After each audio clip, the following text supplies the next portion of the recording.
బాలుని హృదయంలో మూఢత్వం పోగొట్టే శిక్షాదండము అన్నది ఈరోజు మన పాఠం. బాలుని మూఢత్వం పోగొట్టే శిక్షాదండం. దేవుని పిల్లలారా, చిన్నపిల్లలు బాగా వినండి ఈరోజు వాక్యం. బాలుని హృదయంలో మూఢత్వం స్వాభావికంగా పుడుతుందట. మూఢత్వం, మూర్ఖత్వం, మూఢుడు, మొండివాడుగా పిల్లల హృదయాలలో ఈ స్వభావం అనేది స్వాభావికంగా పుడుతుంది అన్నాడు. ఇది బైబిల్లోని మాట. ముందుగా ఆ మాట బైబిల్లో మనం చూద్దాం. సామెతల గ్రంథం 22వ అధ్యాయము 15వ వచనం. అందరూ బైబిల్ చూద్దాం. సామెతల గ్రంథం 22వ అధ్యాయము 15వ వచనం అంటే, బాలుని హృదయములో మూఢత్వము స్వాభావికముగా పుట్టును అన్నట్టు చూడండి. బాలుని హృదయములో మూఢత్వం అనేది స్వాభావికంగా పుడుతుంది. చిన్నపిల్లల హృదయాలలో మూఢత్వం పుడుతుంది అన్నాడు. వెంటనే దాని కింద అంటున్నాడు, శిక్షాదండము దానిని వానిలో నుండి తోలివేయును. చూసారా, మూఢత్వము స్వాభావికంగా పుడుతుందట, దానిని నీ శిక్షాదండము వానిలో నుండి తోలివేస్తుంది. దేవుని పిల్లలారా, ఈ వచనం మనకు అర్థం అవ్వాలి. ఇది అర్థమైతే ముందు నేను చాలా సంగతులు మీతో చెప్తానండి. బాలుడు అనగానే మీకు తెలియదు కదండి, చిన్నపిల్లల హృదయం వైట్ పేపర్ లాంటిది, తెల్ల పేపర్ లాంటిది. ఆ పేపర్ మీద మనం ఏదైతే రాస్తామో, తెల్ల పేపర్ మీద మనం ఏదైతే రాస్తే అది ఎలా కనబడుతుందో, చిన్నపిల్లల హృదయాలలో మనం ఏదైతే నింపుతామో అదే రిఫ్లెక్ట్ అవుతుంది, అదే మనకి కనబడుతుంది, అదే వాడి జీవితం అవుతుంది. సహజంగా చిన్నపిల్లల హృదయం ఖాళీగా ఉంటుంది, ఎంప్టీగా ఉంటుంది, వాడికి ఏం తెలీదు. మీరు చూడండి, కావాలంటే అప్పుడప్పుడే ఊహ జ్ఞానం వచ్చిన పిల్లలు మీ పక్కన కూర్చున్నప్పుడు వాళ్ళన్నీ కూడా అడుగుతారు. రోడ్డు మీద వెళ్తున్నప్పుడు రెడ్ సిగ్నల్ పడింది అనుకోండి, ఈ సిగ్నల్ ఏంటి డాడీ అంటాడు. ఆ సిగ్నల్ ఎందుకు పెట్టారు డాడీ అంటాడు. గ్రీన్ ఎందుకు పడుతుంది అంటాడు. రెడ్ ఎందుకు పడుతుంది, ఆరెంజ్ ఎందుకు పడుతుంది అంటాడు. సహజంగా మంచి తండ్రి అనుకోండి, వాడిని పక్కన కూర్చోబెట్టుకొని, నాన్న ఈ సిగ్నల్ అనేది ట్రాఫిక్ జామ్ అవ్వకుండా, యాక్సిడెంట్లు జరగకుండా పెట్టారురా. రెడ్ పడినప్పుడు మనం ఆగిపోవాలి, ఆరెంజ్ పడినప్పుడు మనం వెళ్ళడానికి సిద్ధపడాలి, గ్రీన్ పడిపోగానే మనం వెళ్ళిపోవాలి. ఇది సక్రమంగా సరైన తండ్రి నేర్పే విధానం. వాడు రెడ్ ఏంటి, గ్రీన్ ఏంటి, ఏమంటే ఆరెంజ్ ఏంటి అని అడిగినప్పుడు అవి అలాగే ఉంటాయిరా, మన కంగారుగా ఉంటే క్రాస్ చేసుకుని వెళ్ళిపోవాలి సిగ్నల్ అని నేర్పాడు అనుకోండి. ఆడు పెద్దదైన తర్వాత ఏం చేస్తాడు చెప్పండి? ఇంక సిగ్నల్ చూస్తాడా? చూడడు. ఇది ఎందుకు చెప్పాను ఒక ఎగ్జాంపుల్గా అంటే, నువ్వు వాడికి ఏదైతే నేర్పుతున్నావో అదే వాడి జీవితం. మళ్ళా చెప్తున్నానండి, ఇది జీవితకాలం గుర్తుపెట్టుకోండి తల్లిదండ్రులు. నువ్వు పిల్లలకి ఏదైతే నేర్పుతున్నావో అదే వాడి జీవితం, అదే వాడి జీవితంగా మారుతుంది. తప్పు నేర్పావా, వాడి జీవితకాలం అంతా తప్పులే. అపార్థాలు నేర్పుతున్నావా, వాడి జీవితకాలం అంతా అపార్థాలే. అక్రమాలు నేర్పుతున్నావా, వాడి జీవితకాలం అంతా అక్రమాలే. పక్షపాతం నేర్పుతున్నావా, పిల్లలకి చాలా మంది నేర్పిస్తారండి ఇది పక్షపాతం. ఆ ఆంటీ అలాగా, ఈ అంకుల్ అలాగా, వాళ్ళు ఇలాగా, వీళ్ళు ఇలాగా. పిల్లలతో ఎందుకు ఆ మాటలు చెప్పకూడదు, అవి నేర్పిస్తారు. అదే వాడి జీవితం. వాళ్ళలాగా వీళ్ళలాగా నేర్చుకున్న వీడు పెద్దదిన తర్వాత నేర్పిన తల్లిదండ్రులు కూడా ఏమంటాడు తెలుసా? మీరు అలాగా అంటాడు. అంటాడా? ఎందుకంటే ఏది నేర్పావో అదే నీకు వస్తుంది. కనుక పిల్లల హృదయం తెల్లని పుస్తకం లాంటిది. అందుకే దేవుడు అంటున్నాడు, ఆ తెల్లని పుస్తకం మీద లోకం మూఢత్వాన్ని నేర్పిస్తుంది వాడికి. స్వాభావికంగా పుట్టును అంటే వాడు లోకంలో ఉన్నాడు, లోకమంతా మూఢత్వం ఉంది, లోకమంతా పాపం ఉంది, లోకమంతా అన్యాయం ఉంది, లోకమంతా అక్రమం ఉంది. అందులోకి మనం లోకంలోనికి మనం వాడిని పంపిస్తున్నప్పుడు వాడు అదే అక్రమం నేర్చుకుంటాడు, అదే పాపాలు వాడు నేర్చుకుంటాడు. స్వాభావికంగా వాళ్ళలోనికి అది వచ్చేస్తుంది, ఆ మూఢత్వం. మీరు సహజంగా పిల్లల్ని చూడండి, మీరు బాగా ఆలోచించండి నేను చెప్పేది. ఒకప్పుడు అండి ఎడ్యుకేషన్ ఎలా ఉండేదంటే, చదువు ఎలా ఉండేదంటే, పలక కణిక బలపం అనేవారు, దానితో ప్రారంభం అయ్యేదండి. మీలో చాలా మంది మట్టి పలకలు పట్టుకుని తిరిగిన వాళ్ళు ఉంటారు. ఇక్కడ తిరగలేదా? మట్టి పలకలు పట్టుకెళ్ళాం. అవి నిజంగానంటే నా చిన్నప్పుడు నేను పట్టుకుని వెళ్ళేవాడిని. బరువు, చాలా బరువు, అది చుట్టూ చెక్కేసేసేవాడు, అది పట్టుకోవడానికే చేయలాగేది. పోనీ అంత బరువు అయింది పట్టుకెళ్తామంటే పొరపాటున చేయి జారిందా అయిపోయినట్టే, మధ్యలో గీత ఇలాగా. ఇప్పుడు సెల్ ఫోన్కి పైన స్క్రీన్లు పగిలిపోతున్నాయి చూడండి, కింద పడిపోగానే. అలాగా ఆ రోజు మనకు పలకలు పగిలిపోయేవి. కొద్ది రోజులకి ఏం చేశారంటే మట్టి పలకలు పగిలిపోతున్నాయి అని ప్లాస్టిక్ పలక చేశారు. మీకు చాలా మందికి తెలుసు. అప్పుడు అది కొనాలంటేనండి నిజంగా అమ్మ నాన్నని 4 సార్లు అడగాల్సి వచ్చేది. అమ్మా ప్లాస్టిక్ పలక, ఇది మట్టి పలక తక్కువ రేటు, అదేమో ఎక్కువ రేటు. ఇప్పుడు 4 సార్లు 5 సార్లు అడగ్గా ఆ ప్లాస్టిక్ పలక కొంటే, తయారు చేయడానికి ప్లాస్టిక్ పలక తయారు చేశాడు, కానీ దానికి ఒక చిన్న డిఫెక్ట్ ఉండేది. నాకు పర్టికులర్గా తెలిసిండి. అది ఏంటో తెలిసిండి, ఈ మట్టి పలక ఎంతకాలం రాసినా ఏమయ్యేది కాదు. ఈ ప్లాస్టిక్ పలక కరెక్ట్గా 4 రోజులు రాసేసరికి జిట్టెక్కిపోయింది, ఏమి రాసినా కనపడదు. దానికి మళ్ళా ఏమంటే శాస్త్రవేత్తల్లాగా చిన్నప్పుడు మేము మా స్కూల్ వెనకాల ఒక ఆకు ఉండేది, దొండాకు ఏదో అనేవారు. దాన్ని పోయి తెచ్చుకుని దాన్ని ఇలా నూరుకుని అది పలక మీద రుద్దితే అప్పుడు కాస్త అయ్యేదండి, మళ్ళీ రాసేది. మీకు తెలిసింది చిన్నప్పుడు మనం వేసినవి, మన స్కూల్లో చేసినవి ఇవన్నీ. ఇప్పుడు పిల్లలకి పలక తెలుసండి, మట్టి పలక తెలుసా? తెలీదు. ఇంకా విషయం తెలుసా, అసలు ప్రజెంట్ ఎడ్యుకేషన్ ఎలా ఉంది అంటే, ప్రజెంట్ ఎడ్యుకేషన్ ఏంటంటే డిజిటల్ ఎడ్యుకేషన్. మీరు మీ పిల్లల్ని ఇంటర్నేషనల్ స్కూల్లో వేసారనుకోండి, స్లేట్ అనే పదం తెలిసి తప్ప అడిగి అసలు స్లేటే తెలియదు అడికి, పలక అన్న పదం తెలిసి అంతే, పలక తెలియదు అడికి. మరి దేని మీద వాడికి చదువు చెప్పిస్తారంటే ట్యాబు. తెలుసా మీకు? నర్సరీ నుంచే ఎల్కేజీ నుంచే ట్యాబ్ ఉండాలి ఆడి చేతుల్లో. ట్యాబ్ మీద అక్షరాలు రాస్తున్నాడు, ఆడికి పలక తెలీదు, కనికి తెలీదు, పెన్న తెలీదు. ట్యాబ్ దగ్గర నుంచి ఎడ్యుకేషన్ అనేది స్టార్ట్ అవుతుంది. Very good. ఇప్పుడు అయ్యగారు పుట్టుకతోనే చదువును నేర్చుకోవడానికి ఏం పట్టుకున్నాడు? ఇప్పుడు ట్యాబ్ పట్టుకున్నాడు. ట్యాబ్లో ఇంటర్నెట్ ఉంటుంది, ఓపెన్ చేస్తే అయ్యగారికి అన్ని ఏం కనపడతాయి చెప్పండి? మీకు ఇది అర్థం అవ్వలేదేమో. పోనీ మీ పిల్లలకి కరోనా టైంలో ఆన్లైన్ క్లాసులను అందరూ సెల్ ఫోన్లు కొనిచ్చారు. అప్పుడు ఏం చూశారు సెల్ ఫోన్లలో? మీకు ఇప్పుడు అర్థమైంది. అంటే ఎడ్యుకేషన్ సిస్టమ్ ఎలా తయారైంది అంటే, చిన్నప్పటి నుంచి డిజిటల్ ఎడ్యుకేషన్ అన్న పేరుతో వాడికి ఒక పక్క విద్య నేర్పిస్తూనే దానితో ఈక్వల్గా లోకంలో ఉన్న పాపం అంతా వాడికి నేర్పిస్తుంది. మీకు సంగతి తెలుసో లేదో, ఇప్పుడు ప్రజెంట్ ఏం సినిమాలు రిలీజ్ అయ్యాయో మీకు తెలియదు, నాకైతే తెలియదండి. ఏం సినిమాలు హీరోలు ఉన్నారో, ఏ సినిమాలు ఆడుతున్నాయో, ఏ వచ్చిపోయినాయో ఏం తెలీదు. మీ పిల్లల్ని అడగండి, బాలకృష్ణ ప్రజెంట్ ఏ సినిమాలో నటిస్తున్నాడని అడగండి, చెప్తారో లేదో అడగండి. కావాలంటే ఖచ్చితంగా చెప్తాడు. వీడికి ఎలా తెలుసురా అంటే, చదువుకోవడానికి మనం ఇస్తున్న సెల్ ఫోన్లలోనే వాడు ఇవన్నీ చూస్తున్నాడు, నేర్చుకుంటున్నాడు. వేసారా? ఏమేశారు బాబు? అదో చూడండి, అది బాగా బలి దొరికిందండి టైంకి. ఏం పట్టు కూర్చున్నారండి పిల్లలు? చూడండి టేబుల్ మీద ఏమున్నాయి? పలకలా, పుస్తకాలా, ఏమన్నా చూడండి అక్కడ. ల్యాప్టాప్లు అండి, ల్యాప్టాప్లు ఇచ్చేసారు. ల్యాప్టాప్ల్లో చదువుకోమంటున్నారు. ఆ ల్యాప్టాప్ల్లో మంచి ఉంటుందా? అంత మంచి ఉందా? అంత విద్య ఉందా? సినిమాలు ఉంటాయి, బూతులు ఉంటాయి, అక్రమాలు ఉంటాయి, అన్యాయాలు ఉంటాయి, మర్డర్లు ఉంటాయి, ఏమంటే దొంగతనాలు ఉంటాయి.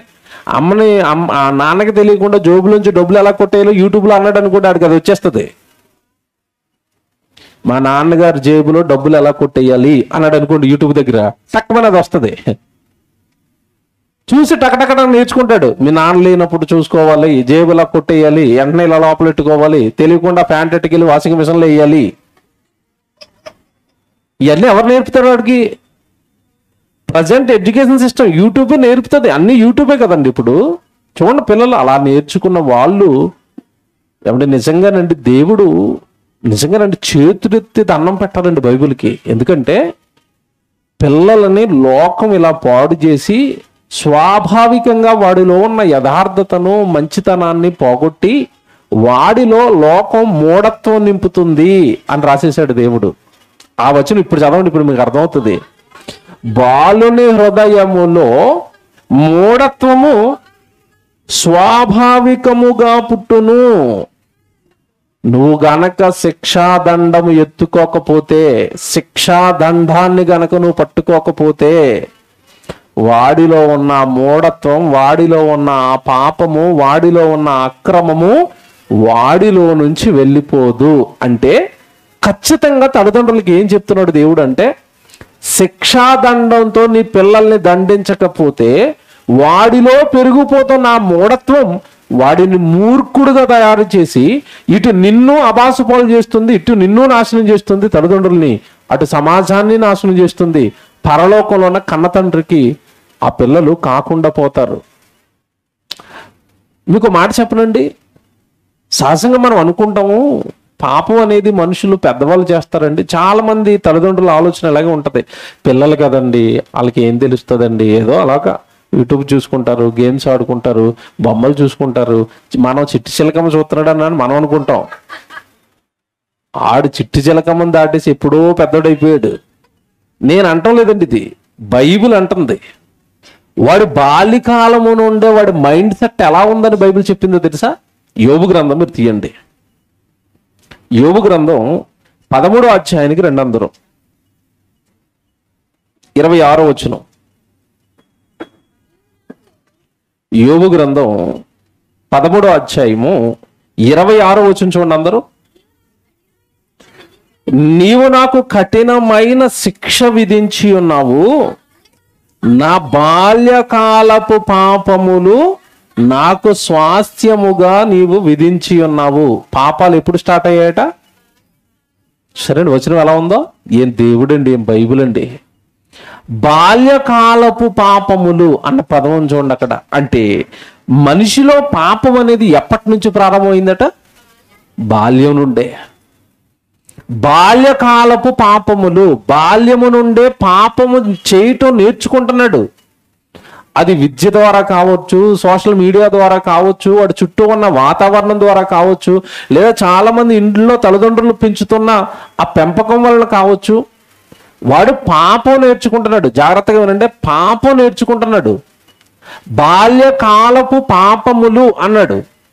ఎవడు నిజంగా దేవుడు బైబిల్లో ఏదైతే రాశాడో సమాజంలో ఖచ్చితంగా అదే కనపడుతుంది. మీరు చూడండి, మొన్న మధ్యకాలంలో ఒక న్యూస్ చూశారు, టీవీ 9లో తెగ తిప్పాడండి ఆ న్యూస్ని. ఏంటా న్యూస్ అంటే, ఒక 4-5 పిల్లలండి.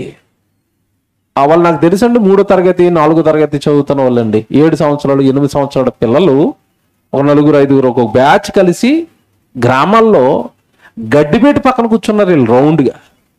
మీరు చూసారా వీడియో? గడ్డిపేట పక్కన కూర్చోనండి 7 సంవత్సరాలు 6 సంవత్సరాలు 8 సంవత్సరాల పిల్లలండి. వాళ్ళ నాన్న రాత్రి తాగేసాడు మందు, సగం వదిలేసాడు, ఆ బాటిల్ పట్టుకుని వచ్చేసాడు వీడు. ఇంకొకడు వాళ్ళ నాన్న జోబులోంచి సిగరెట్ పెట్టట్టుకుని వచ్చాడు. వీళ్ళు బ్యాచ్కి ఇలాగ అయిపోయండి. మధ్యలో ఆవకాయ పచ్చడి పెట్టుకుని, ఆవకాయ పచ్చడి తెచ్చుకున్న రోడ్డు మీదకి, అది షాపులో అమ్ముతారు కదండి రూపాయి ప్యాకెట్, ఆ ప్యాకెట్ మధ్యలో పెట్టుకుని ఆవకాయ నాకుతూ వాళ్ళ నాన్న మిగిల్చేసిన మందు గ్లాసుల్లో వేసుకుని చేర్చి కొట్టుకుంటూ అవుతున్నారు మందు. ఈ మందు తాగేసిన తర్వాత అందరూ ఇంత వేసుకున్నారండి, కొంచెం కొంచెం వేసుకుని థమ్సప్ కలుపుకుంటున్నారు. దాంట్లో కలుపుకు తాగేసి వెంటనే ఇంకొకటి మరి సిగరెట్ పెట్టి కొట్టుకొచ్చాడు కదా, ఒకడు ఆడు వెలిగించండిరా అన్నాడు. ఒకడు వెలిగించాడు. ఒకడు వెలిగిస్తేనండి వాళ్ళ వయసుకి లాగి పైకెత్తి రింగ్ లేస్తూ వయసు ఎంత? 6, 7, 8 సంవత్సరాలకి సిగరెట్ తాగటం, మందు త్రాగటం. ఎవరండి నేర్పించారు చెప్పండి? ఎవరు నేర్పించారు? లోకం నేర్పించింది. ఈ మాట అంటాను, బాధపడకండి, వాళ్ళ తల్లిదండ్రులే నేర్పారు కాదా? వాళ్ళ నాన్న మందు తాగుతున్నాడు కాబట్టి వాడు ఏం చేస్తున్నాడు? మందు తాగుతున్నాడు. వాళ్ళ నాన్న సిగరెట్ తాగాడు కాబట్టి వీడు పెట్టు కొట్టుకొచ్చాడు. వీడికి ఎక్కడ పెట్టి, వీడికి ఎక్కడ ఉంటాయి డబ్బులు పెట్టుకొనుకోవడానికి?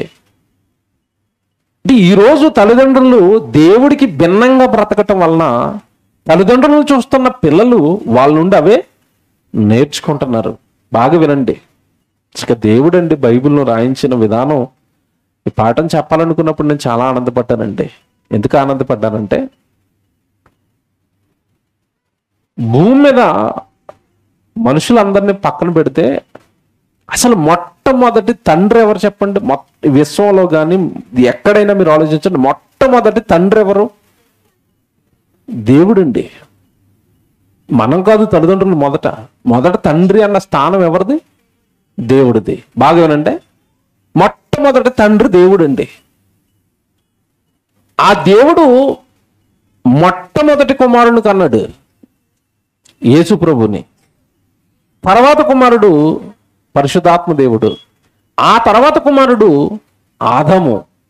ఆ తర్వాత కుమార్తె వచ్చింది హవ్వ. వీళ్ళిద్దరి నుంచి తర్వాత కుమారుడు వచ్చాడు కయ్యను, హెబెలు, షేతు, ఎనోషు, మహలేలు. తెలుసు కదండి వంశావళిక. ఇప్పుడు మీరు బాగా ఆలోచిస్తే మొట్టమొదటి తండ్రి ఎవరు చెప్పండి? దేవుడు. ఇప్పుడు ఆ దేవుణ్ణి అడగాలి, నువ్వు నీ పిల్లల్ని ఎలా పెంచుతావు తండ్రి అంటే, ఆయన అంటున్నాడు, తల్లిదండ్రులారా, మొట్టమొదటి తండ్రిని నేను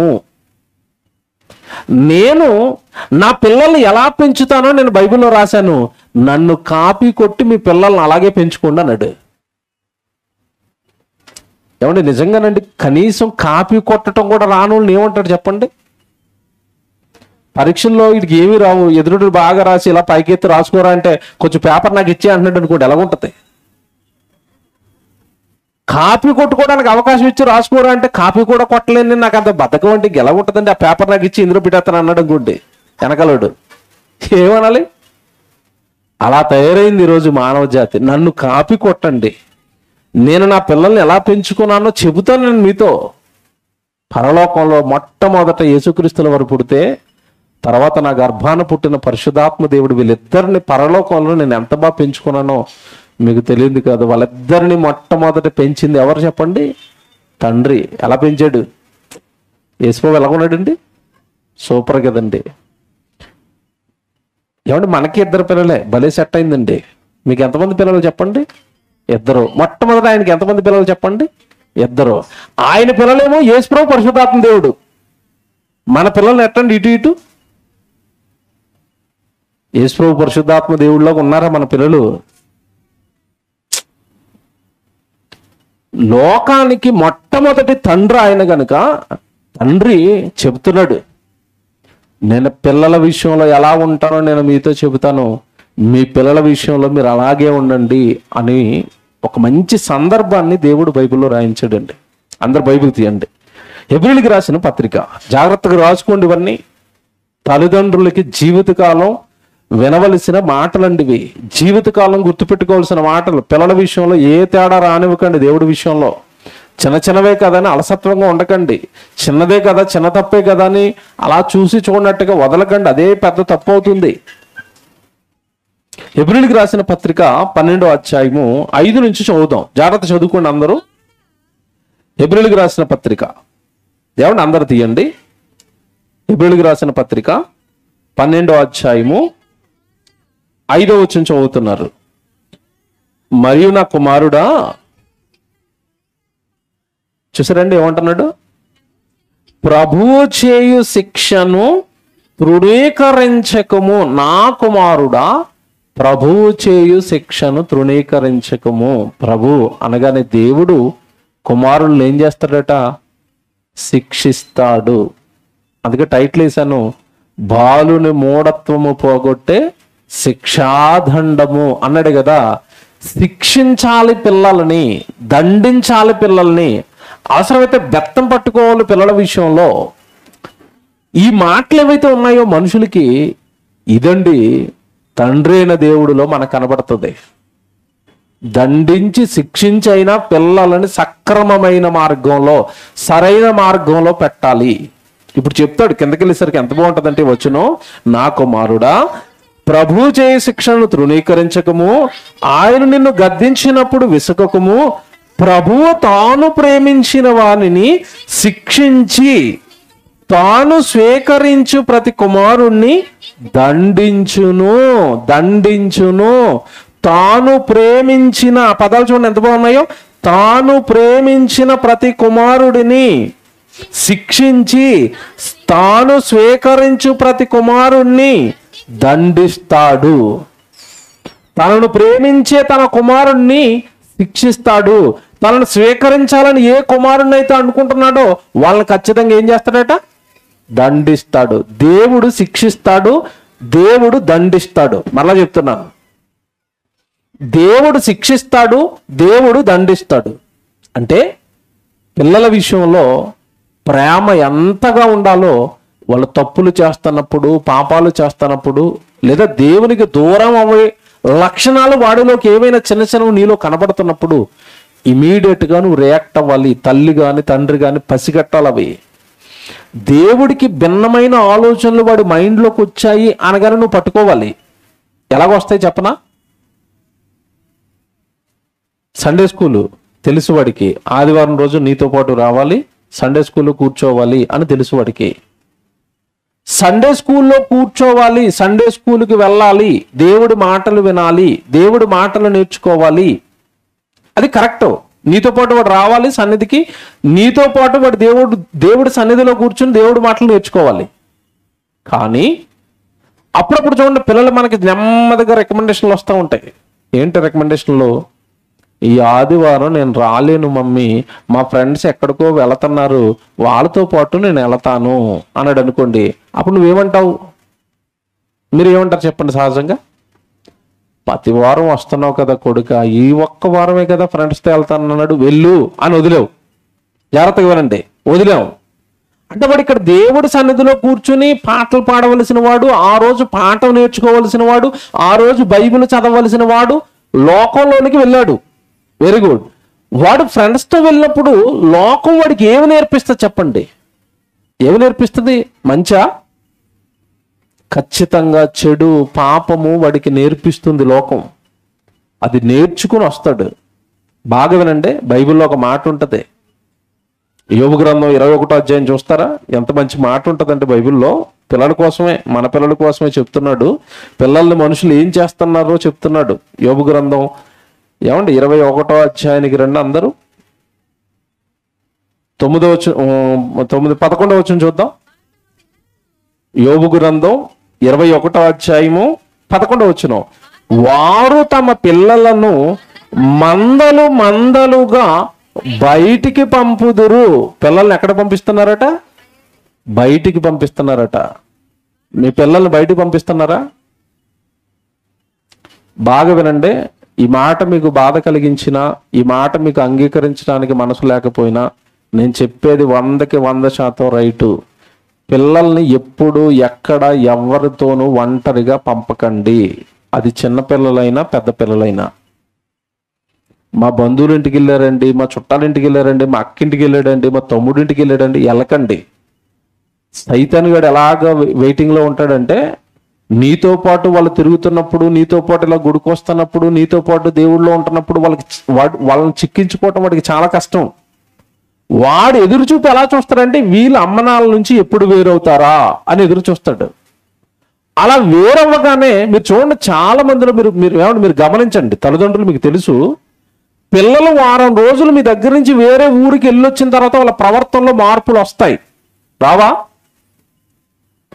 వాళ్ళు ఏవో తెలియని, అప్పటి వరకు లేని బూతులు వస్తాయి, అప్పటి వరకు తెలియని ఆలోచనలు వస్తాయి. అప్పటి వరకు అమ్మనాళ్ళు మీరంటే గజగజ కొనుక్కుపోయినాడు అప్పుడప్పటి నుంచి చిన్నగా నీ మీద డైలాగ్ లేటు స్టార్ట్ చేస్తాడు. ఇవన్నీ ఎక్కడ నేర్చుకున్నాడు తెలుసా? వాడు నువ్వు వాడిని లోకంలోనికి పంపటం వలన, నువ్వు వాడి పక్కన లేకపోవటం వలన వాడు వెళ్ళి నేర్చుకుని వచ్చాడు అవన్నీ. అదే చెప్తున్నాడు దేవుడు ఇక్కడ.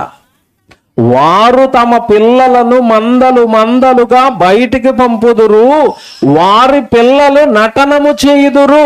బా, పిల్లలని బయటికి పంపిస్తే వాళ్ళు ఏమి నేర్చుకుంటారట? నటనం. నటనం అంటే ఏంటది?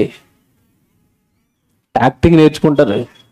బాబ్బా మీరు మీ పిల్లల్ని వదులు చూడండి, మీ ఇంట్లో వాళ్ళు వేసే డ్రామాలు అన్నీ కాదండి, మీ కళ్ళు కప్పి మీకు తెలియకుండా మిమ్మల్నే అమ్మేసి అంత గొప్ప యాక్టింగ్ నేర్చుకుని వస్తారు వాళ్ళు.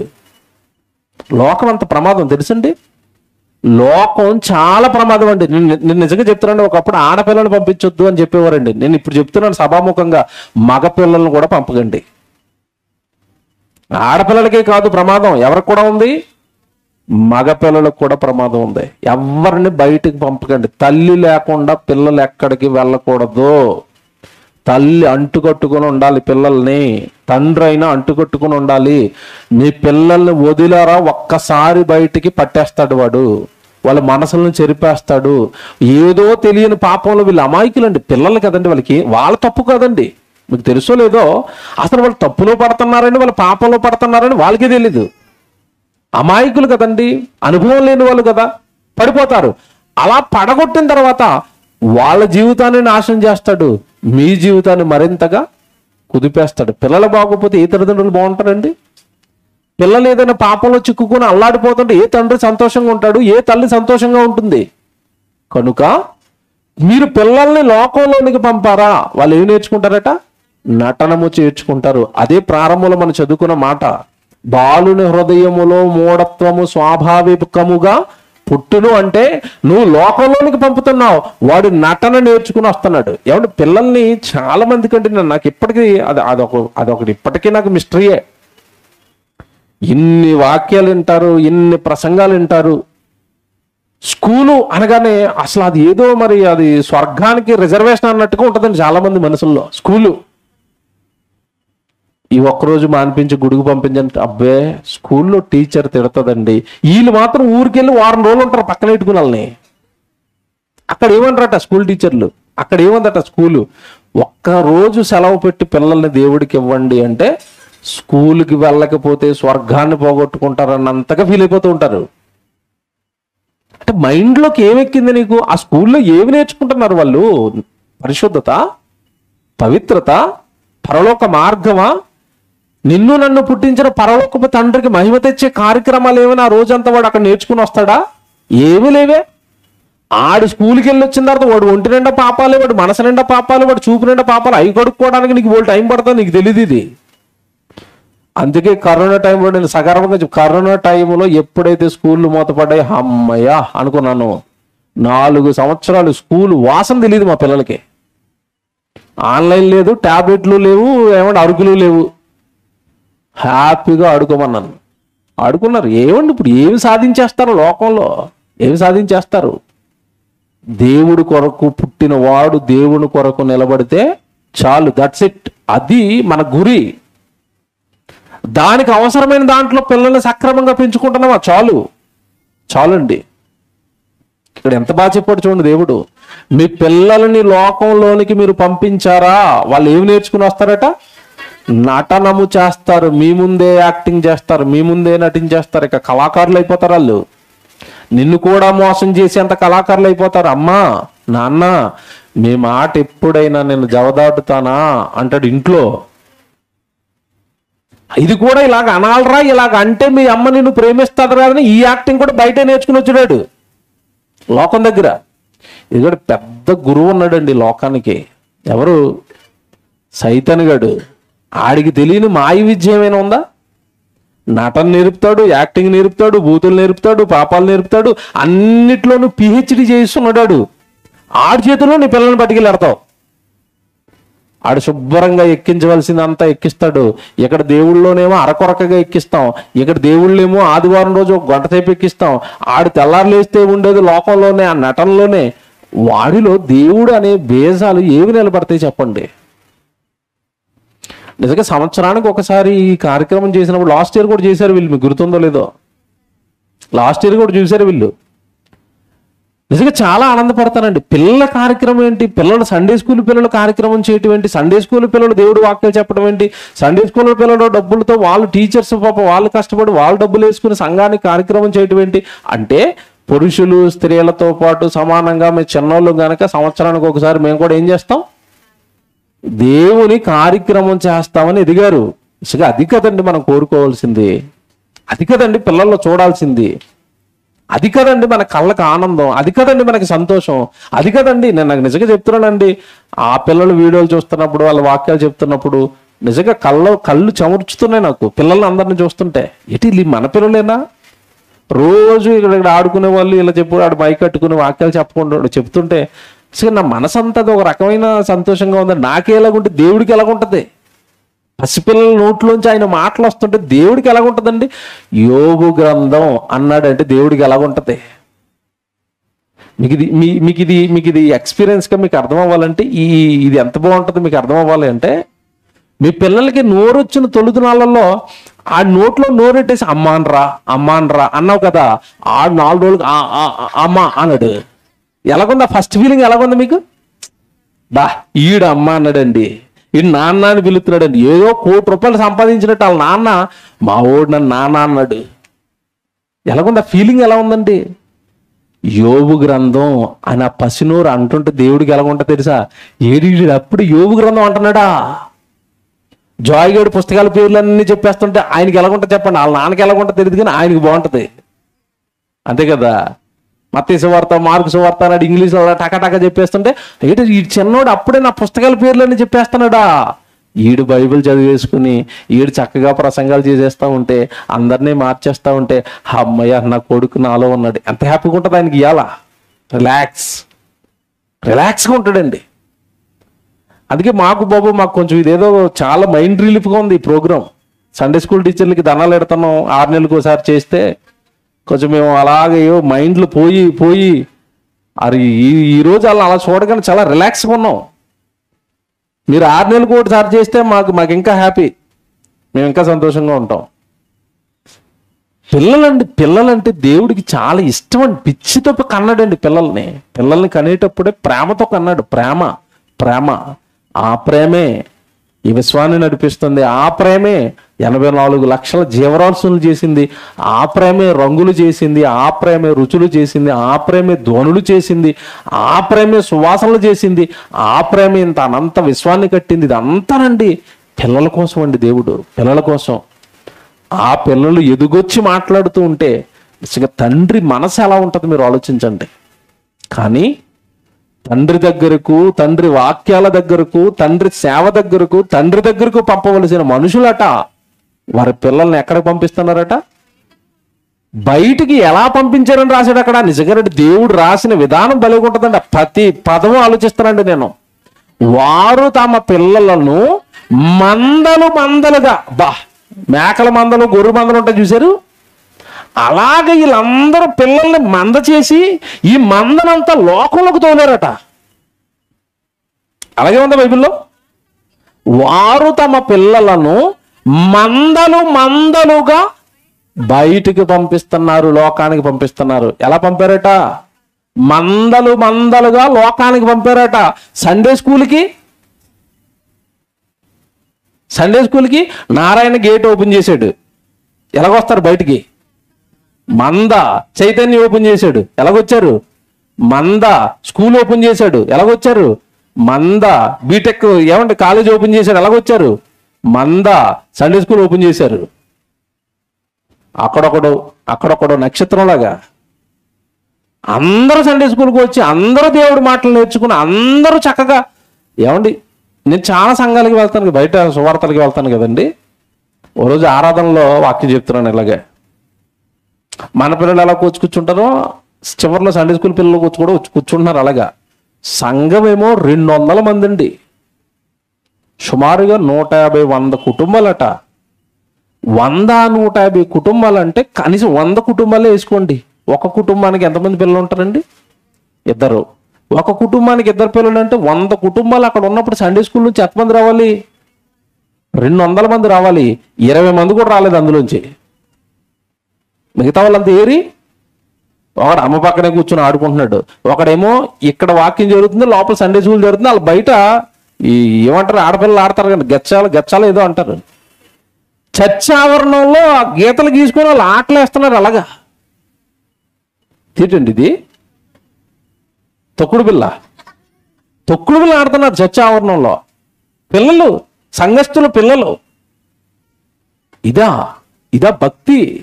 ఎవడ నిజంగా చెప్తున్నానండి, దేవుడి సన్నిధి విషయంలో మీ పిల్లల్ని మీరు భయపెట్టకపోతే, మళ్ళా చెప్తున్నాను, దేవుడి సన్నిధి విషయంలో మీ పిల్లల్ని మీరు భయపెట్టకపోతే వాడు దేవుడికి నచ్చడు. అలా భయపెట్టని మీరు కూడా దేవుడికి నచ్చరు. మీ కష్టం వృధా అవుతుంది. మళ్ళా చెప్తున్నాను, మీ కష్టాన్ని వృధా చేస్తారు వాళ్ళు. మీకున్న మంచి పేరును పాడు చేస్తారు వాళ్ళు. మీకున్న భక్తి జీవితాన్ని పాడు చేస్తారు వాళ్ళు. ఇదే కాదు, మీకు మాట తెలుసో లేదో, మీ పిల్లలని మార్చుకోలేకపోతున్నా, మారటం లేదు, నా వాడు మారటం లేదు, వీడు పాప అయిపోతున్నాడని వాడి గురించి ఆలోచించి చివరికి నీ విశ్వాసాన్ని కూడా కోల్పోతావు. ఇది నేను ప్రాక్టికల్గా చూసిన సంగతి. ఇది మా పిల్లలు మారటం లేదు, పిల్లలు మారటం లేదు, పాప అనుకుంటే ఈడు గుడి వేసింది సరిగా. వాళ్ళు మార్చుకోలేకపోయి నేను వచ్చి ఏం చేయనండి. చూసారా, వాళ్ళు పోయారు, ఈడు పోయింది. మీ పిల్లలని కనుక మళ్ళా చెప్తున్నాను, శిక్షాదండముతో వాడిని భయపెట్టి దేవుడిలోను ఉంచకపోతే, నువ్వు లోక సంబంధమైన విషయాల్లో గారం చేయి, బట్టల విషయంలో గారం చేయండి, నో ప్రాబ్లం. తిండి విషయంలో గారం చేయండి, నో ప్రాబ్లం. ఏదైనా అడుగుతున్నాడా, నో ప్రాబ్లం, అక్కడ ఆడిని గారం చేయండి, ముద్దాడండి, బంగారం అనండి. దేవుడి విషయంలో వాడు ఏమైనా నాటకాలు వేస్తున్నాడా, ఉగ్ర రూపం చూపించాలి, మీ కళ్ళ నిండా నిప్పులు కురవాలి. ప్రార్థన చేయి అంటే ప్రార్థన చేయాలి, బైబిల్ చదువుకో అంటే బైబిల్ చదువుకోవాలి, ప్రార్థనకు పద అంటే నీ వెనకాల తోకాడించుకుంటూ ప్రార్థనకు రావాలడు. దీనిని గనక మీరేటట్టుగా వాడు నీ దగ్గర నాటకాలు ఆడుతున్నప్పుడు నువ్వేమైనా వెసులుబాట్లు ఇస్తున్నావా, ముందు వాళ్ళు నాశనం అవుతారు, తర్వాత వాళ్ళ భయంకరమైన జీవితం నీ విశ్వాసాన్ని కూడా పాడు చేసేస్తుంది, పోగొట్టేస్తుంది. బైబిల్లో ఉన్నాయి ఇవన్నీ, బైబిల్లో దేవుడు చెప్పిన వాస్తవాలు. బాలుని హృదయంలో మూఢత్వం పుట్టడానికి గల కారణం మందలుగా వారిని లోకానికి పంపించటం. ఇప్పుడు అక్కడికి వచ్చేద్దాం. తండ్రైన దేవుడు తాను ప్రేమించిన తన కుమారుల్ని ఏం చేస్తాడట, శిక్షిస్తాడు. స్వీకరించాలనుకున్న ప్రతి కుమారుణ్ణి కూడా ఏం చేస్తాడట, దండిస్తాడు. దేవుడు శిక్షిస్తాడు, దేవుడు దండిస్తాడు. పరలోకం రావాలి అంటే భూమి మీద వాడికి దండన పడాల్సిందే. పరలోకం వాడు చేరాలి అంటే భూమి మీద వాడు చేసిన తప్పులకు శిక్ష అనుభవించవలసిందే. మీకు మాట్లాడుతాను, దేవుడు దండిస్తాడా, దేవుడు శిక్షిస్తాడా? ఎవరిని? పిల్లల్ని దండించి శిక్షిస్తాడు అనడానికి ఒక వ్యక్తి జీవితాన్ని మీకు జ్ఞాపకం చేస్తాను. కొత్త నిబంధనలో దావీదు గారి గురించి అంటున్నాడు, దావీదు నా ఇష్టానుసారుడైన మనుష్యుడు అన్నాడు. దావీదు అంటే దేవుడికి ఇష్టమా కదా? ఇష్టమేనా? ఇష్టమే. దావీదును దేవుడు ఇష్టపడితే, ఇష్టపడిన తన కుమారుణ్ణి వ్యభిచారం చేసినప్పుడు శిక్షించాడా, శిక్షించలేదా? శిక్షించాడు. దండించాడా? దండించాడు. స్వీకరించాలనుకున్నప్పుడు, పరలోకం తీసుకువెళ్ళాలనుకున్నప్పుడు ఖచ్చితంగా శిక్షిస్తాడు తండ్రి. నేను మీకు ఇప్పుడు చెప్తున్నాను, పరలోకం చేర్చడానికి దేవుడు శిక్షించినప్పుడు, దండించినప్పుడు శిక్షాదండముతో ఆయన పాపాలన్నీ భూమి మీదే కడిగేసి పరలోకానికి తండ్రిని ఏమన్నా ఈ దావీదు గారిని తీసుకెళ్ళిపోవడానికి దేవుడు శిక్షించినప్పుడు, నీ కొడుకు తప్పు చేస్తే నరకానికి వెళ్ళిపోతాడు కదా, పాతాళానికి వెళ్ళిపోయి వాడి ఆత్మ కాలిపోతుంది కదా, ఆ విషయంలో వాడిని దండించైనా పరలోకం తీసుకువెళ్ళాలి అన్న తండ్రి మనసు మనలో ఉండాలా వద్దా? మీరు చెప్పండి. ఉండాలా? ఇప్పుడు చదువుతాం చూడండి, ఎంత బాగుంటుంది అది. హెబ్రీయులకు రాసిన పత్రిక వచ్చేయండి. హెబ్రీయులకు రాసిన పత్రిక 12వ అధ్యాయము 5వ వచనం తీద్దాం అందరం. మరియు నా కుమారుడా, ప్రభువు చేయ శిక్షను నువ్వు తృణీకరించకము, ఆయన నిన్ను గద్దించినప్పుడు విసకకము. ప్రభు తాను ప్రేమించిన వారిని శిక్షించి తాను స్వీకరించు ప్రతి కుమారుణ్ణి దండించును. ప్రతి ఒక్కడిని దండిస్తాడట దేవుడు. తాను స్వీకరించాలనుకున్న ప్రతి కుమారుణ్ణి దండిస్తాడు, దండన విధిస్తాడు, శిక్ష విధిస్తాడు. ఏమండి, పిల్లలు అనగానే ఇష్టం ఉండాలి, పిల్లలు అనగానే ప్రేమ ఉండాలి. దేవుడికి వ్యతిరేకమైన పనులు కానీ, దేవుడికి వ్యతిరేకమైన మాటలు కానీ, వాళ్ళ పాపానికి అనుకూలమైన మాటలు కానీ వాళ్ళ నోట వచ్చినప్పుడు అదే కోపం నీలో ఉండాలి. దేవుడిలో కనబడింది అదే. దావీదంటే ఇష్టం అండి. ఏమంటే మీకు మాట చెప్పనా, బాగా వినండి. ఇది దావీదు తప్పు చేశాడండి. దావీదు తప్పు చేసిన సంగతి దేవుడికి తప్ప మరెవరికైనా తెలుసా? బాగా ఆలోచించాలి, ఈ పాయింట్ పట్టుకోవాలి మీరు. అసలు రహస్యంగా జరిగించేసాడు కదండి కార్యక్రమం అంతా. ఈయన దావీదు గారు రాజు కదా, అతను డైరెక్ట్ గా చంపలేదు. ఉరియా భార్యను తెచ్చేసుకున్న తర్వాత బత్షెబను తెచ్చేసుకున్న తర్వాత ఆ ఉరియాని డైరెక్ట్ గా చంపలేదు. ఎలా చంపాడు? ఏదో లోకంలో ఒక సామెత అంటారు కదా, చేతికి మట్టి అంటకుండా మర్డర్ చేయించాడు. యుద్ధంలో చచ్చిపోయాడు. ఎవడు అడుగుతాడు? అందరూ యుద్ధంలో చచ్చిపోయాడు. దావీదు దావీదు చాలా గొప్పడు, ఆ యుద్ధంలో చచ్చిపోయిన సైనికుడు బారిని ఇంటికి తెచ్చుకున్నాడని అందరూ అనుకుంటున్నారు. పరలోకంలో ఉన్న కన్న తండ్రి హృదయంలో ఉన్న కల్మషం చూశాడు. ఒరే, నువ్వింత కుట్ర పన్నావు కదా అన్నాడు. ఇక్కడ మాట్లాడుతానండి మిమ్మల్ని. దేవుడు ప్రేమిస్తాడు, దేవుడు ప్రేమిస్తాడు, దేవుడు ప్రేమిస్తాడు, ప్రేమించాడు, కాపాడాడు, గొప్పవాణి చేశాడు దావీదుని. కానీ దావీదులో ఒక భయంకరమైన గుణం చూడగానే శిక్షించాడా? శిక్షించలేదా? ఆ పాపం కనబడగానే ప్రేమను పక్కకు పెట్టాడు. ముందు నేను నా కోపాన్ని ఇప్పుడు చూడని శిక్షల్లోకి దింపాడా? ఇష్టానుసారుడయ్యు దేవాలయం కడతానన్నవాడు, దేవుడి కొరకు గొలియాతును చంపినవాడు ఏడ్చుకుంటూ కాళ్ళకు చెప్పులు లేకుండా కొండల తట్టు పరిగెడుతూ ఉంటే కళ్ళప్పగించి అలాగే చూస్తున్నాడా దేవుడు దావీదుని? చూస్తున్నాడు. కారణం, తప్పు చేశావు, తప్పుకు నువ్వేమనుభవించాలి? ఇప్పుడు శిక్ష అనుభవించాలి. ఆ శిక్షలో నుంచి నీకు ఒక మార్పు రావాలి. బాగా వినండి, ఎందుకు శిక్షిస్తాడు దేవుడు? మార్పు కోసం శిక్షిస్తాడు. శిక్ష పడిన తర్వాత దావీదులో మార్పు వచ్చిందా రాలేదా? వచ్చింది. షిమియా అన్నవాడు తిడతుంటే మీకు చాలాసార్లు చెప్పాను. షిమియా అన్నవాడు తిడతుంటే దావీదు ఏమంటున్నాడు చెప్పండి? ఒక అనామకుడు నిన్ను తిట్టడం ఏంటి, నువ్వు రాజు కదా అని పక్కనున్న వాళ్ళ బడాల్బీలు అందరూ అంటుంటే దావీదు అంటున్నాడు, నేను దేవుడి దృష్టికి తప్పు చేశాను కనుక నా బ్రతుకు ఇలా మారిపోయింది. నా సొంత కొడుకే నన్ను తరుగుతున్నాడు, చంపడానికి చూస్తున్నాడు. ఈడు ఆఫ్టర్ ఆల్ ఒక బయటవాడు కదా, నేను చేసుకున్న తప్పు కదా ఇది. ఒక రాజుగా అంతఃపురంలో ఉండి పరిపాలన చేసుకోవాల్సిన నేనేంటి కొండల తట్టు పారిపోవటం, వీడేంటి నన్ను తిట్టడం, నేను చేసుకున్న తప్పు కదా ఇది. ఈ శిక్షకు కారణం నా తప్పు కదా, నా పాపం కదా అని ఎవడి శిక్షలో దావీదులో మార్పు వచ్చిందా? వచ్చింది. అంటే మీ పిల్లల్ని శిక్షిస్తే కూడా, మన పిల్లల్ని శిక్షిస్తే కూడా శిక్షలో ఏమొస్తుంది? మార్పు రాదా? ఖచ్చితంగా వస్తుందండి. కానీ ఆ మార్పు తేవడానికి అవసరమైన శిక్ష విధించే మనసే మనలో ఉండదు. నా బంగారమే, నా కొండే, చెప్తాను కదా, చాలాసార్లు చెప్పాను, ఈ బంగారమే ఈ కొండే తర్వాత అనకొండ అయిపోయి నిన్ను నీ కుటుంబాన్ని మింగేస్తుంది. దొంగ అయిపోతాడు. దొంగ అయిపోయి ఎక్కడో పెద్ద దొంగతనం చేస్తాడు, పోలీస్ కేసు అయిపోద్ది. పోలీసు వాళ్ళు నీ ఇంటికి వచ్చేంత వరకు తెలియదు వీడు అనకొండ అయిపోయాడని.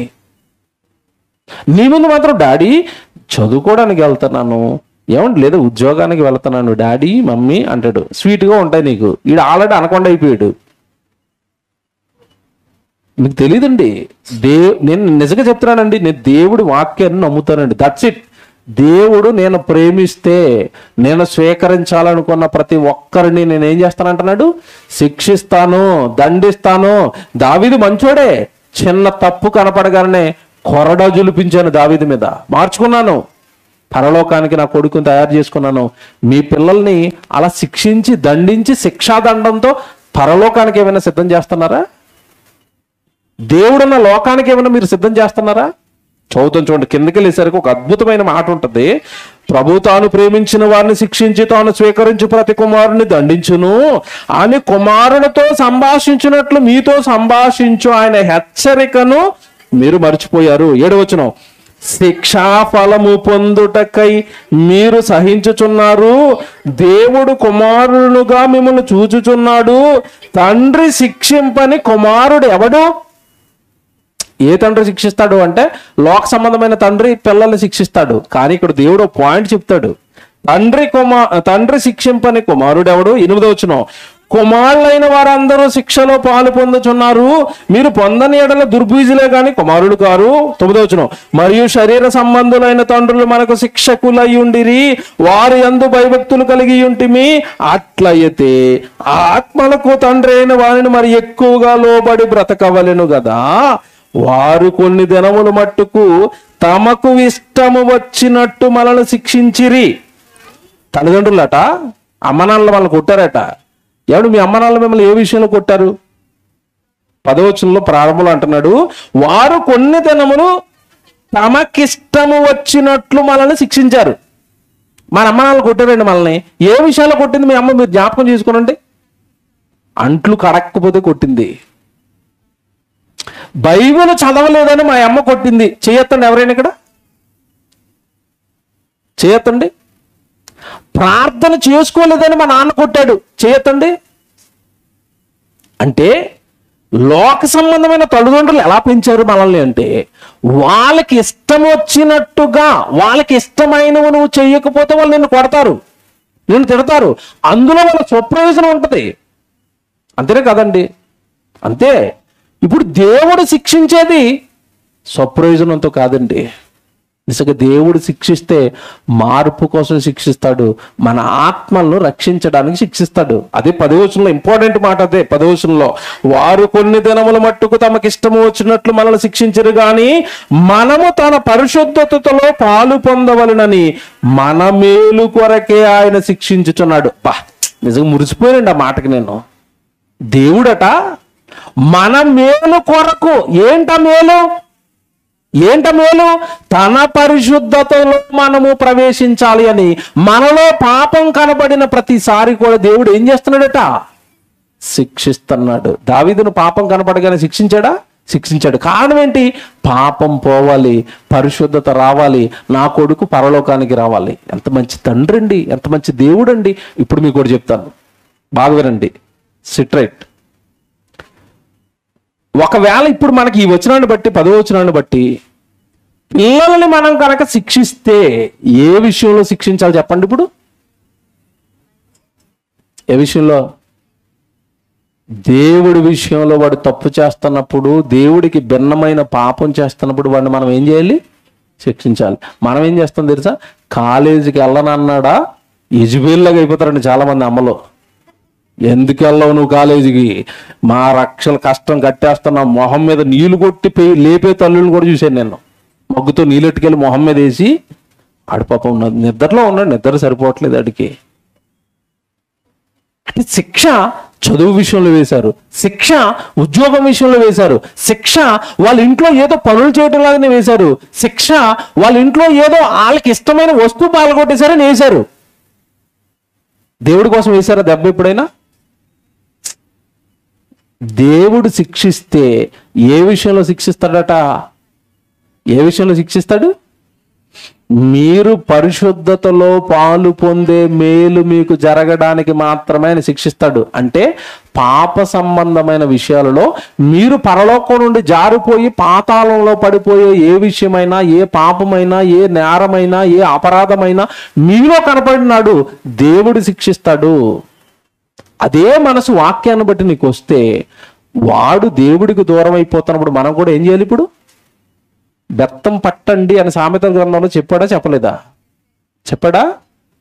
చివరికి ఏం పట్టుకోమన్నాడు? మాట వినకపోతే మాటలతో. శిక్ష అనేది మొదలు డైరెక్ట్గా కొట్టేయమని గోడకేసి, ఏమండి మరి చాలా మంది యూట్యూబ్లో వీడియోలు చూసారండి వేద్దామని.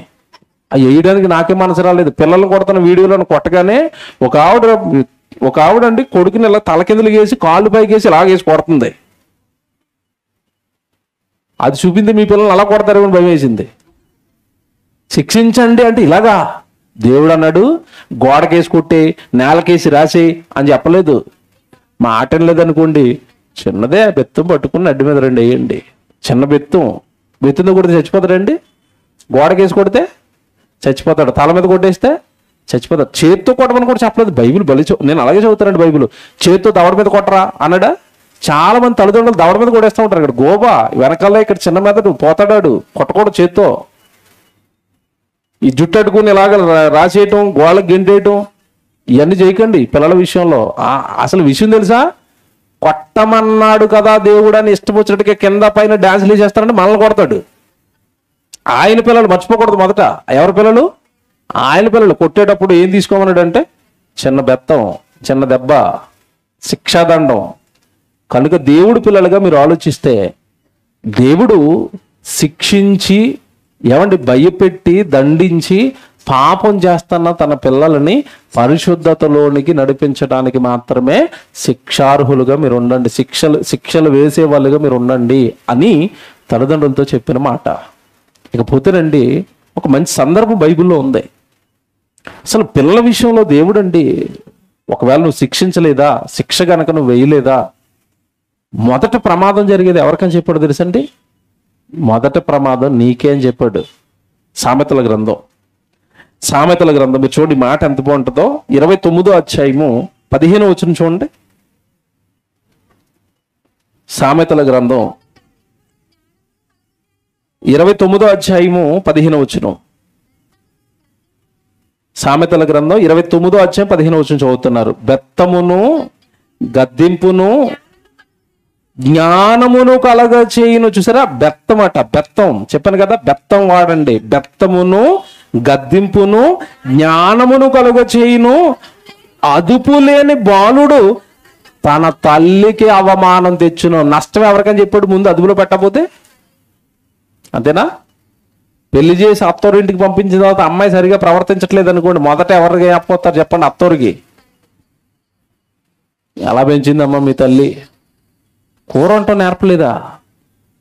బట్టలు తొక్కటం నేర్పలేదా? అత్తగారికి గౌరవం ఇవ్వాలని నేర్పలేదా? పెద్దలకి నమస్కారం పెట్టాలని నేర్పలేదా? ఎవరిని అంటారు చెప్పండి ముందు? ఎవరిని అంటారు? పెంపకం. ఎవరు పెంచారు మిమ్మల్ని ఇలాగా? దేవుడు అంటున్నాడు, దేవుడు మాటిది.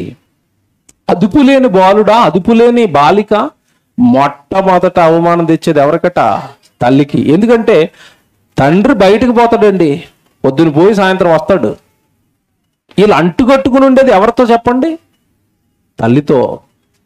మాటలు నేర్చుకున్నది తల్లి దగ్గర, ఒడిలో పెరిగింది తల్లి దగ్గర.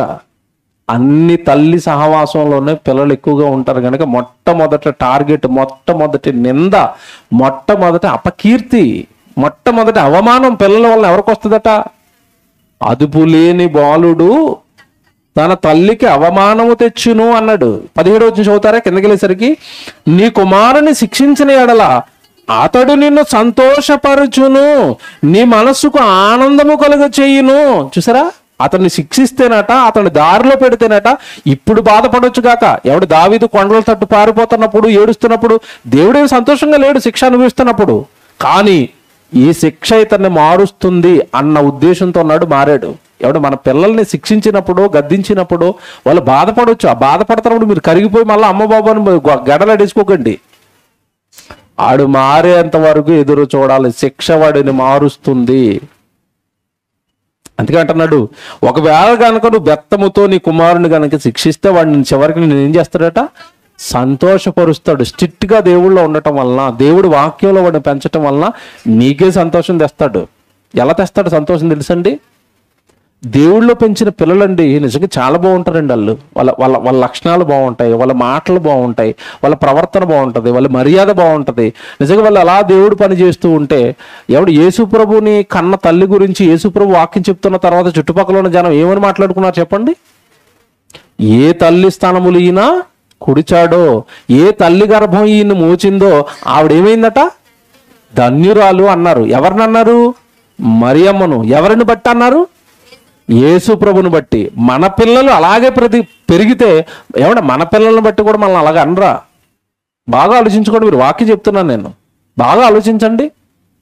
పిల్లల మాట బాగోకపోయినా చెప్పండి, గట్టిగా ఖండితంగా గద్దించి చెప్పండి. మాట నీ నోట్లోంచి చూస్తే మరలా ఊరుకోను.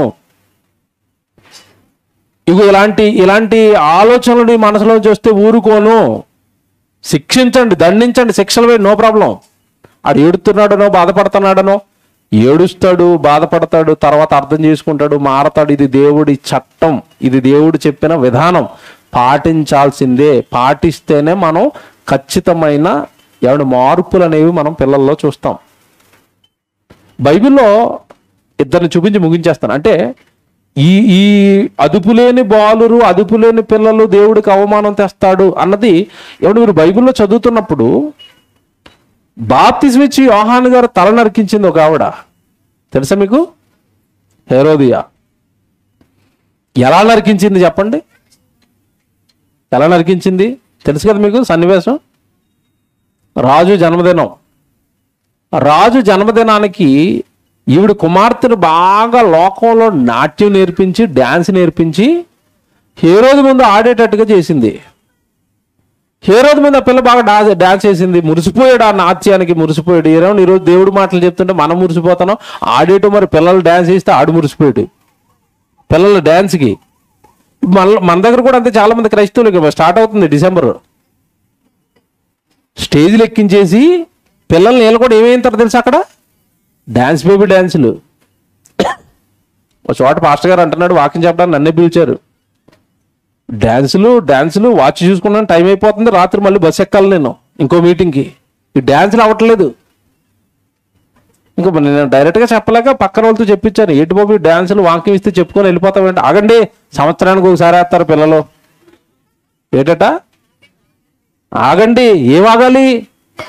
వాక్యం ఆగాలి, సేవకుడు ఆగాలి. ఇప్పుడు ఏం చూడాలి ఇతను అంటే? హేరోది అనమాట ఇతను కూడా. బాగా డ్యాన్స్ చేసిందండి, సంతోషపడిపోయాడు. నీకేం కావాలో కోరుకో ఇస్తాను అన్నాడు. ఇక్కడ బాగా పట్టుకోవాలి, ఆ సందర్భం అందరికి తెలుసని చూపించట్లేదు. అది నీకేం కావాలో కోరుకున్న తర్వాత పిల్ల కోరుకుందా, అమ్మ దగ్గరికి వెళ్ళిందా? ఎందుకు వెళ్ళింది చెప్పండి నాకు? మొత్తం కీ అంతా ఎక్కడుంది? ఇటు చాలా మంది ఇలాగ అంటారండి, కళ్ళు పిల్లల విషయంలో వీళ్ళ కళ్ళే వాళ్ళకి రిమోట్లు. ఇలాగ అన్నారంటే అలాగ వస్తాడు. మళ్ళీ ఇలాగ అన్నారనుకుంటే అలాగ వస్తారు. చాలా మందిని చూస్తానండి నేను, వాళ్ళని చూస్తాను వీళ్ళని చూస్తాను. కళ్ళు రిమోట్లు అనమాట వీళ్ళకి. అంత కంట్రోల్లో ఉంటారు చాలా మందికి. సేమ్ అది కంట్రోల్లో ఉంది బుడ్డామే. ఏమండి మరి ఇప్పుడు మీరు బాగా నాట్యం చేయించారు అమ్మగారు, నేను డ్యాన్స్లో ఇస్తాను, ఆయన పొంగిపోయాడు వరం ఇచ్చేస్తాను అంటున్నాడు, ఏం కోరుకుందాం? పిల్లలు కదండి, ఏం కోరుకుందాం అమ్మ, ఏం కోరుకుందాం? బుడ్డది మంచిది అయి ఉంటుంది నాకు తెలిసి, చిన్నపిల్ల కదండి. ఏదో చాక్లెట్ కోరుకుందాం, ఏదో ఇల్లు కోరుకుందాం, ఏదో కారు కొనుక్కుందాం, ఏదో బండి కొనుక్కుందాం, ఇలాంటివి ఉండుంటాయి దాని మనసులో. ఇది అంటుంది తల్లి, నేను చెప్పింది ఆయన అడుగును వెళ్ళి. ఏమడగాలి? బాప్తిస్మ ఇచ్చి యోహాను చెరసాలలో ఉన్నాడు కదా, అతను తల నరికించి పళ్ళెంలో పెట్టి ఆ తల నాకు కావాలని అడుగు. బా, మంచి సూపర్ తల్లి కదండి, సూపర్ తల్లి.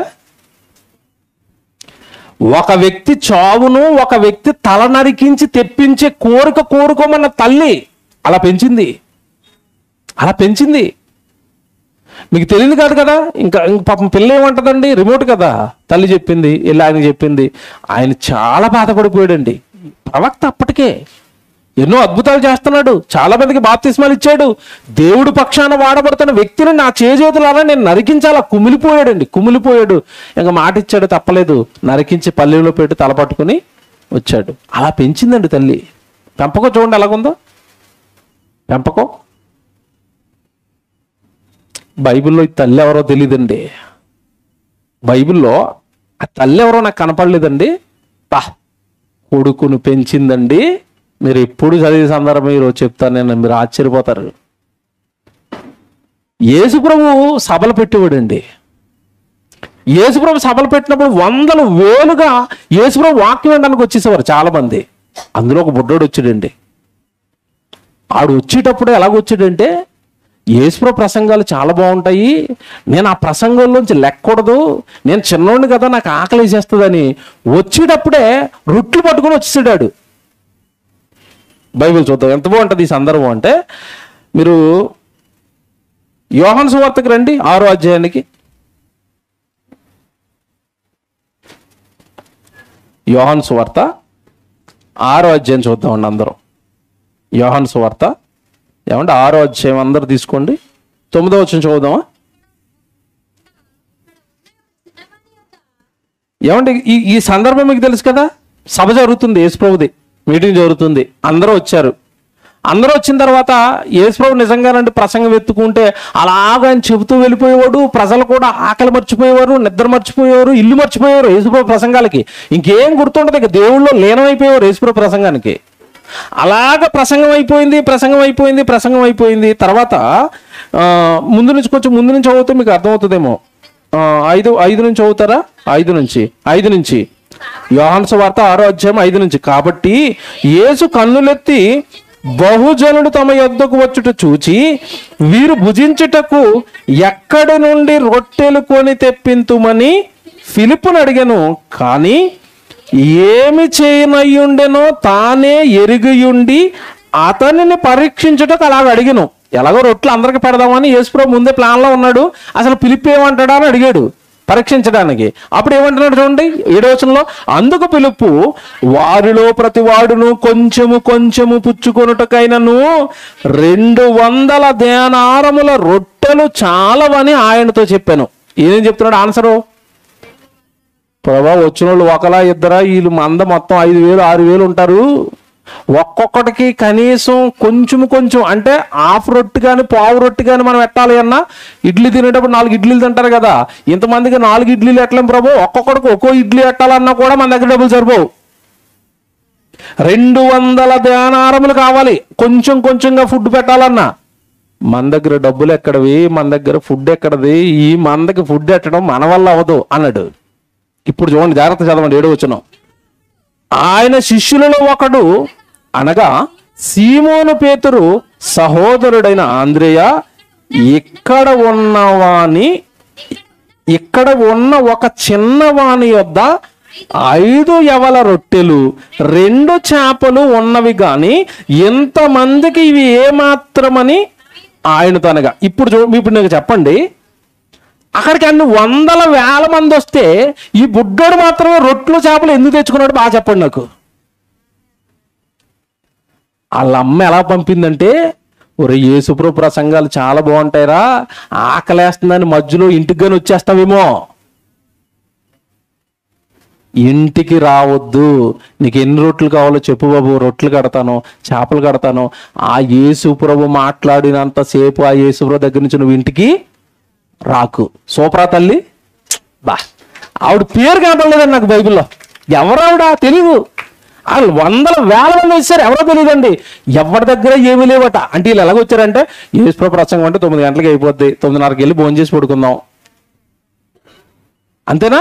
అలాగొచ్చారు తప్ప ఎవడ రొట్టెలు చేపలు పట్టుకుని రాలేదు. ఒక చిన్నోడట. ఎవడ ఆడెంత మంచోడు చూడండి, చిన్నోడు అయ్యుండి అమ్మా రొట్టెలు చేపలు తినేంతసేపు నేను అక్కడ కూర్చోవాలంటే నేను కూర్చోలేనమ్మా, ఆట ఆడుకోవాలి కదా అన్నాడు వాడు. ఆడనలేదండి. వాళ్ళ అమ్మ క్యారేజ్ కట్టగానే వీడు క్యారేజ్ పెట్టుకుని ప్రసంగానికి వచ్చాడు. బా ఏం బొడ్డోడండి, ఎంత బాలుడని ఉంచుంది అక్కడ, చిన్నోడని ఉంచండి. చిన్నోడు క్యారేజ్ పెట్టుకుని ప్రసంగానికి రావడం ఏంటండి? మీరు చెప్పండి. ఇప్పుడు మీ పిల్లలు ఎప్పుడైనా సండే స్కూల్లో నేను ఈ రోజు అంతా ఉండిపోతానమ్మా నాకు బాక్స్ కట్టని మీ పిల్లలు ఎప్పుడైనా అడిగారా? వాళ్ళ మధ్యలో నీకు చాక్లెట్లు ఇస్తానరా, 5 రూపాయలు ఇస్తానరా, 10 రూపాయలు ఇస్తానరా అంటేనే కూర్చోరీళ్ళు, అంతే కదండి. నిజంగానండి, వాడిని పెంచిన తల్లి, కన్న తల్లి యేసుప్రభు ప్రసంగాలకి బాక్స్ ఇచ్చి పంపించింది. నిజంగానండి, వాడు తెచ్చిన రొట్టెలే. బాగా వినండి, ఇక్కడ ఇంకో పాయింట్ చెప్తాను నేను. ఎవరి దగ్గర రొట్టెలు లేవండి, వీళ్ళందరి కళ్ళు 6 రొట్టెల మీద అడ్డాయి. మీకు అర్థమైందా? ఇప్పుడు మన పిల్లోడైతే మన బుడ్డోడు క్యారేజ్ తెచ్చుకుని, ఒరే బుడ్డోడా నీకు క్యారేజ్ ఇచ్చారు అందరికి పని చేస్తానంటే ఎవడని ఇస్తాడా? చాక్లెట్ల కోసం కొట్టుకు చచ్చిపోతారు మన పిల్లలు, బిస్కెట్ల కోసం కొట్టుకుంటారు. ఆడు ఎవడి అపోస్తులు వెళ్ళి, ఒరే చిన్నోడా నీ దగ్గర రొట్టెలు చేపలు ఉన్నాయి కదరా, యేసుప్రభు అందరికి పంచుతానంటున్నాడు రా, అవి ఇచ్చేస్తావంటే ఇచ్చేసాడా ఇవ్వలేదా? ఇచ్చేసాడండి. బా ఏం మంచుడండి ఆడు. ఆడికి తెచ్చుకున్న బాక్స్ అందరికీ యేసుప్రభు పంచుతానంటే ఇచ్చేస్తాడట. అంటే తల్లి ఎలా పెంచింది, వాళ్ళు గుణాలు పట్టుకోవాలి మీరు. వాడిని ఎలా పెంచింది నిజంగా చెప్తున్నానండి నేను. ఇది మీరు అతిశయం అనుకోండి, ఏమైనా అనుకోండి, పొగడత కాదు, కానీ నేను గమనించింది చెప్తున్నాను. మీకు నచ్చితే తీసుకోండి. మా ఇంట్లో మా పిల్లలు ఉన్నారండి. 2 పిల్లలు ఇంట్లో ఉన్నప్పుడు మధ్యలో ఒక పిల్లోడు వచ్చి ఏదో చుట్టం చూపుగా ఉండి వెళ్ళిపోతే ఓకే, కానీ పర్మనెంట్గా వాళ్ళ మధ్యలో ఒకడు ఉండాలి అంటే పిల్లల సైకాలజీ ప్రకారం అండి వాళ్ళ ఇంట్లో మరొక పిల్లోడిని ఉండనిస్తారా? ఉండనివ్వరు. నిజంగా చెప్తున్నానండి, మా ఇంట్లో సన్నిగాడు ఉంటాడు, పెద్ద సన్నిగాడు. వాడితో మా పిల్లలు గొడవాడిన రోజు ఒక్కరోజు కూడా లేదండి. ఆడితో గొడవలేదు ఎప్పుడు. వీడికి ఏది కొంటే వాడికి అదే కొంటాను నేను. వీడిని ఎక్కడికి తీసుకెళ్తే వాడిని ఎక్కడికి తీసుకెళ్తాను. ఎప్పుడు ఎవడి పిల్లలు ఆడితో గొడవట్టం కానీ, డాడీ మీరు ఆడి కొంటున్నారా అని అంటాం కానీ. ఇంకా విషయం తెలుసండి, వీళ్ళే పైపేచి నా దగ్గరకు వచ్చి ఆడికి బట్టలు కొను, ఆడికి చెప్పులు కొని వీళ్ళే అడుగుతారు నన్ను. ఆ పిల్లల్లో నుండి వాళ్ళు చిన్ననాటి నుండి వాళ్ళు పెరిగినప్పటి నుంచే నేను సంఘంతో ఉండటం, నాతో పాటు చాలామంది జనం ఉండటం, ఈ వాతావరణంలో పెరగటం వల్ల వాళ్ళు మేమిద్దరమే అన్న భావన వాళ్ళలో లేదండి.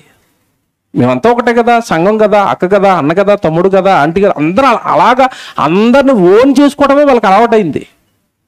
అలా ఓన్ చేసుకోగలిగే మైండ్ సెట్ కనుక మనం పిల్లల్లో పెంచగలిగితేనండి, ఏమంటే మనం ఎంతకాలం ఉంటాం చెప్పండి? పిల్లలతో మనం ఉంటామా? మనం ఉండవండి, వాళ్ళు ఉంటారు. వాళ్ళకి నేర్పిన ఆ నీతి, ఆ మంచి ఆ తర్వాత వాళ్ళని ఇంకా బాగా కాపాడుతుంది. కాపాడదా? ఇప్పుడు ప్రేమించండి రా అని మనం నేర్పాము, వాళ్ళు ప్రేమిస్తున్నారు. వాళ్ళు ప్రేమించే వాళ్ళు ఎదగరా? వాళ్ళకి ఎదుగుతారండి.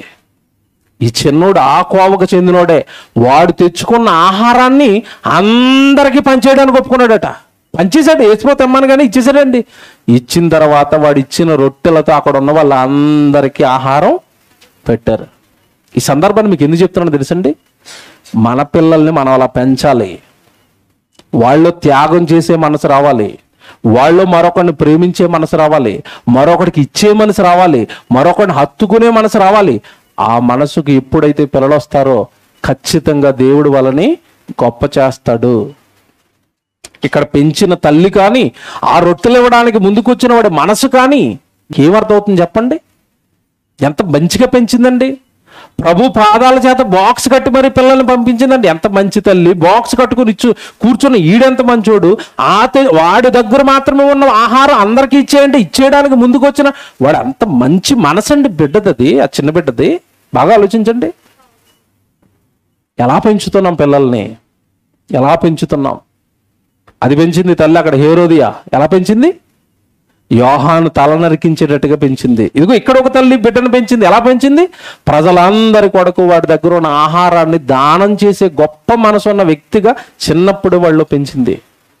పెంపకం కనుక మనం పెంచుతున్న విధానమే వాడు భవిష్యత్తును నిర్ణయిస్తుంది. చివరిగా చెప్తున్నాను, మనం పిల్లల్ని పెంచుతున్న విధానమే చివరిగా వాడి భవిష్యత్తును నిర్ణయిస్తుంది. వాడు పరలోకానికి వెళతాడా, ఏమంటే వాడు నరకానికి వెళ్ళిపోతాడా అన్న సంగతి ఏమంటే మన చేతుల్లోనే ఉంటుంది.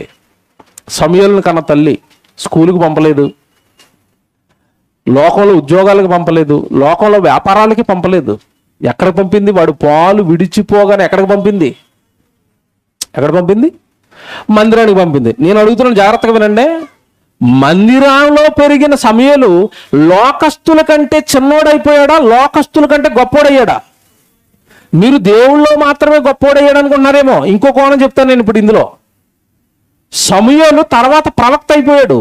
ప్రవక్త ఆ రాజ్యాన్ని ఎవరు పరిపాలించాలో నిర్ణయించవలసింది ఎవరో తెలుసా? ఎవరు? ప్రవక్త ఎవరిని అభిషేకిస్తే అతడే ఆ రాజ్యానికి రాజు. అంటే రాజులను కూడా ఎవరు నిర్ణయిస్తున్నాడు ఇప్పుడు? ఆ మంత్రులను ఎవరు నిర్ణయించాలి? ఆ రాజ్యం అంతా ఎవరికి భయపడుతుంది? సమూయేలుకు భయపడుతుంది. చదువుకెళ్ళాడా? స్కూల్కి వెళ్ళాడా? చదువుకున్నాడా? వ్యాపారాలు అన్నాడా? లేదే. దేవుడి మందిరంలో ఎదిగిన సమూయేలు ఎంత గొప్పవాడండి, ఎంత గొప్పవాడండి. అలాగని ఈరోజు పిల్లల్ని చదివించుకోవద్దు, స్కూల్ మాన్పించేయండి, చదువులు వద్దు, ఉద్యోగాలు వద్దు అని నేను చెప్పటం లేదు. ఫోకస్ అంతా దాని మీద చేశారు, దేవుని విడిచిపెట్టేశారు. అది బాధ. పిల్లల్ని చదివించుకోండి, తప్పు కాదు. దేవుడు వాక్యం చదువుతున్నారా? దేవుడు మాటల దగ్గర దేవుళ్ళో ఉంటున్నారా? దేవుడికి కూడా సముచితమైన స్థానం, ఉద్యోగంతో చదువుతో పాటు దేవుడికి కూడా సమానమైన స్థానం, దానికంటే ఎక్కువైన స్థానం మీ పిల్లల హృదయాలలో ఉందా? ఇది కదండి గమనించుకోవాలి. పిల్లల్లో ఉందా? అది ఉందా? ఎప్పుడు దాంట్లోనే ఉంచుతున్నామా? వాడు బుర్ర నిండా అదే ఉంటుందా? నేను పెద్ద ఎదిగిన తర్వాత నేను ఏమవ్వాలి, పెద్ద ఎదిగిన తర్వాత నేను దేవుడి కొరకు ఏం చేయాలి, పెద్ద ఎదిగిన తర్వాత నేను దేవుడి కొరకు ఎలా ఉపయోగపడాలి, ఇలాంటి ఆలోచనలు ఏమైనా మీ పిల్లల్లో చిన్నప్పటి నుంచి పెంచుతున్నారా? సమూయేలును వదిలేసిన తర్వాత, సమూయేలు గొప్పవాడైన తర్వాత నిజంగా మీకు తెలియదు కాదండి ఎంత గొప్పవాడయ్యాడంటే, సమూయేలు వస్తున్నాడంటే రాజు గజగజ వణికిపోయాడు. అయ్యా శుభవార్తతోనే వస్తున్నారా? అశుభమైన వార్తతో వస్తున్నారా? భయం గడగడలాడిపోయింది ఆ రోజున రాజ్యం మొత్తం. రాజులను అభిషేకించాడు. సమూయేలు అనేసరికి ఎంత గొప్పవాడయ్యాడు మీకు తెలియదు కదండి. యేసుప్రభు ఏ స్కూల్కి వెళ్ళాడు? ఏ స్కూల్కి వెళ్ళలేదు. యేసుప్రభు మాట్లాడితే ఆ రోజున లోకం ఏముందో తెలుసా? చదువుకొనని ఇతనికి పాండిత్యము ఎలా వచ్చింది? చదువుకోని అతనికి ఈ పాండిత్యం ఏంటి? జ్ఞానం ఏంటి? ఈ ఆలోచనలు ఏంటి? బైబిల్ బాగా ఆలోచించండి. కనుక దేవుని పిల్లలారా, పిల్లల విషయంలో, పిల్లల పెంపకం విషయంలో శిక్షాదండం ఖచ్చితంగా దేవుడు, నేను శిక్షించి పిల్లలు మార్చుకున్నాను, వాళ్ళు ఏమైనా నాకు భిన్నంగా మీకు భిన్నంగా పాపానికి దగ్గరగా ఉంటుంటే ఖచ్చితంగా శిక్షాదండముతో పిల్లల్ని ఏం చేయాలి? సరిచేయాలి. సక్రమమైన మార్గంలో పెట్టుకోవాలి. వాళ్ళకి ఇష్టమైనట్టుగా బ్రతకటం కాదు. అలాగని మీకు ఇష్టమైనట్టుగా వాళ్ళని పెంచడానికి కూడా నేను చెప్పటం లేదు. వాళ్ళ ఇష్టమో కుదరదు, మన ఇష్టమో కుదరదు. ఎవరిష్టం ఉండాలి వాళ్ళ జీవితంలో? దేవుడి ఇష్టం. దేవుడి ఇష్టం నెరవేరుతుందా లేదా చూడండి. ఓకే.